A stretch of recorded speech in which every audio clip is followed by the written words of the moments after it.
que hemos tomado como gobierno, que son claramente beneficiosas para el conjunto de la sociedad, como la eliminación del impuesto a la ganancia, la devolución del IVA de los productos de la canasta básica, nos tienen que permitir empezar a hablar con la sociedad, o lo que queda del resto del tiempo, hablar con los argentinos, para explicarle esta discusión de valores.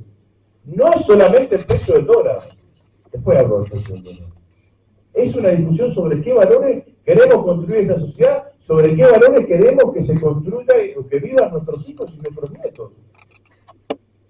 Esto es lo que me parece que está en juego. Y creo además que hay un escenario que se modifica, porque el escenario político argentino, ¿cómo era? Hasta el año 2008 era un escenario no muy claro, no muy definido, pero en donde nosotros, primero con Néstor, después con Cristina, teníamos políticas de ampliación, la transversalidad primero, la concertación. Acuérdense que hasta el año 2008 Julio Cobos fue el vicepresidente de Cristina. En el año 2008 nos armaron la fractura, y armaron ellos el antiperonismo y el antikirchnerismo, no nosotros. Empezaron con el odio y con la violencia política. Lo sufrí en carne propia en ese debate en el año 2008. Fue la primera vez que aparecía en carteles Cristina Yegua, ¿no? Y la horca. En ese tiempo. No pudieron en el 2011, por diferentes circunstancias, construir ese antikirchnerismo, antiperonismo corporativo en una opción electoral. La pudieron hacer en el 2015, donde Macri tiene la habilidad de juntar todo y termina ganando las elecciones. Y construyeron con el anti.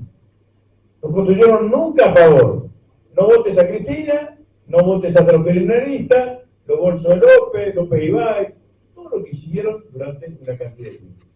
Ahora aparece una ultraderecha que ese eje los deja, los que construyeron alrededor de ese eje, absolutamente desdibujados. Porque es una expresión política que está reñida con la democracia.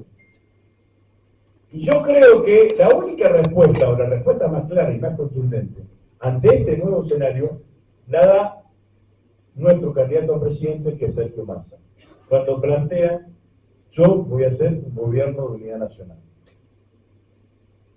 Claro, después si alguno de ustedes sería periodista, me preguntaría, bueno, ¿con quién? Digamos, ¿no? Nombre y apellido. Rápidamente, nombre y apellido, ¿con quién?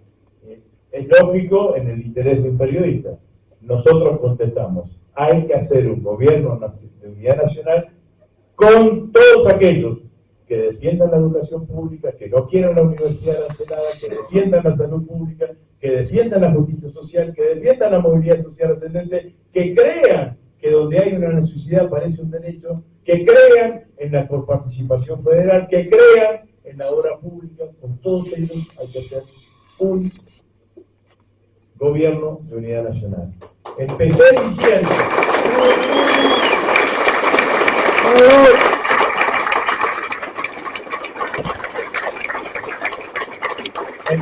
diciendo lo de Roca y Sarmiento justamente para tratar de agarrar de la historia de que hay mucho pensamiento, por ejemplo, alrededor de la educación pública, que no nos pertenece solamente a los peronistas, a los nacionales populares y a los progresistas, y que le pertenece a un sector mucho más amplio de la sociedad, y eso es lo que nosotros creo que tenemos que hacer. Para decirlo más claramente y más burdamente, es unidad nacional contra un gobierno fascista.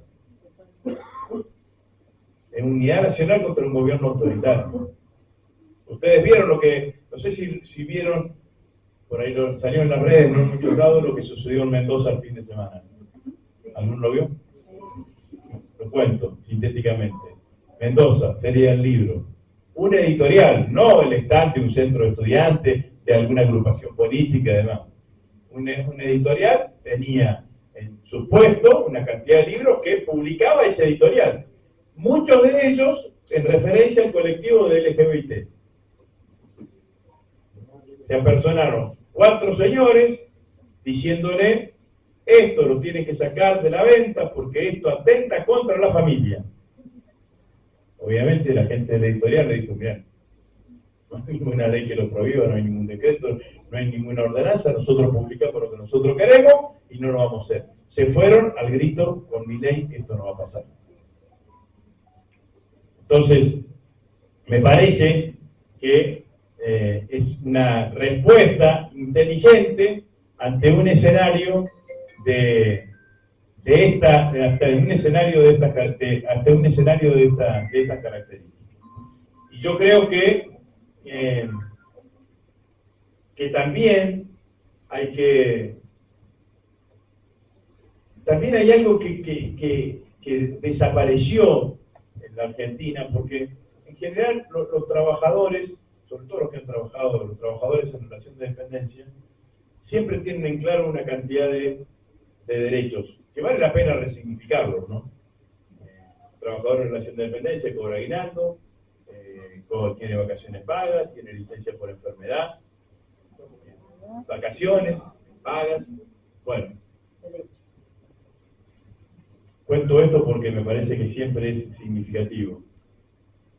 El aguinaldo antes de Perón no existía. De hecho, fue una de las cosas emblemáticas, identitarias de Perón. Perón era secretario de Trabajo y Previsión y arma un decreto con el aguinaldo.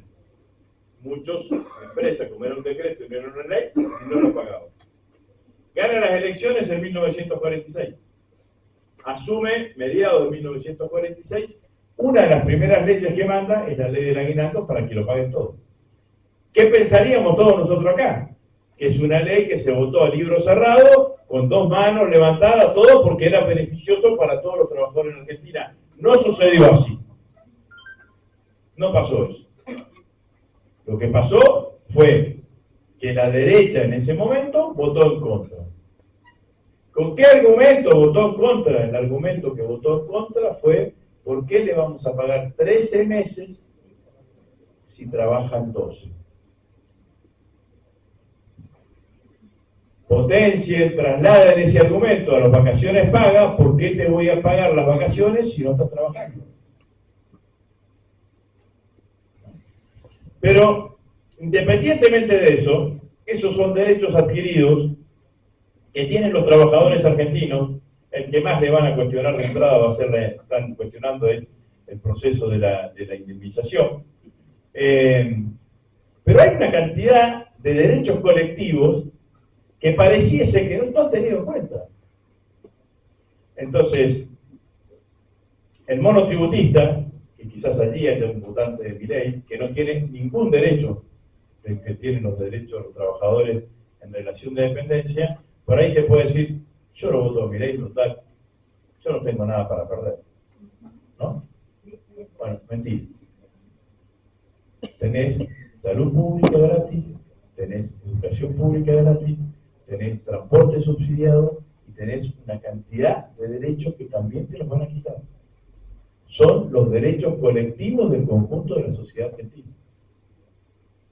Derechos colectivos que representan valores del conjunto de la sociedad argentina. Entonces, me parece que sin ninguna duda, esto también merece ser instalado en el marco de la discusión. En una sociedad como la que hemos construido en más de 150 años, hay una cantidad de cosas que están naturalizadas. Probablemente te diga, como me han dicho a mí: no, no va a pasar, no lo va a hacer eso, no. Lo único que va a ser la dolarización, no, lo otro no va a hacer. No. Por las dudas, aconsejo no probar. No, por las dudas, aconsejo no probar.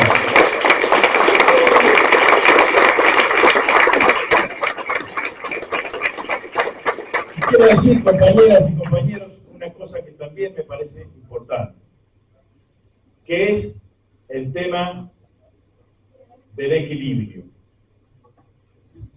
El mundo está muy complicado. El próximo presidente probablemente vaya a tener que convivir con dos guerras, al menos hasta ahora. No sabemos si mañana no puede saltar otra cosa más. Porque hay que preguntarse también por qué pasan las guerras ahora. Pasan en las guerras porque no está definido el liderazgo del mundo. El mundo después de la Segunda Guerra Mundial tenía un status quo entre Estados Unidos y Rusia. Después de la caída del muro de Berlín, el que ordenaba el mundo era Estados Unidos. Hoy no está ordenado. Y como no hay liderazgo que ordene el mundo, pasan este tipo de cuestiones. Es más o menos así la cosa. Entonces, ¿cuándo se va a definir el liderazgo del mundo? Bueno, no lo sabemos. Que sí sabemos que el mundo ya no es el mundo unipolar, que ya es un mundo multipolar, que China ya no es el sur, sino que es el norte, ¿no?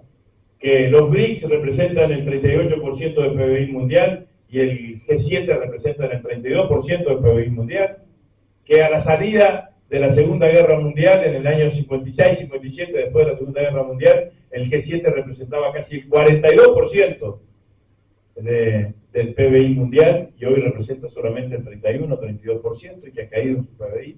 Entonces estamos en un mundo convulsionado. La verdad que no pareciese ser el mejor momento del mundo para dejar nuestro país en manos de alguien que no está tan equilibrado.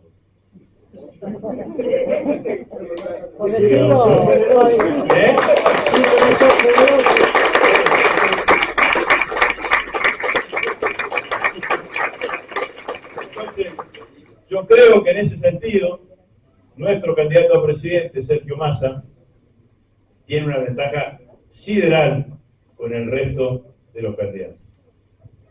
Lo hemos visto, bueno, yo lo veo diariamente, lo pudimos ver en el debate, los dos debates se mostró como el más sereno, como el más aprobado, como el más equilibrado, como al que nunca le hicieron perder el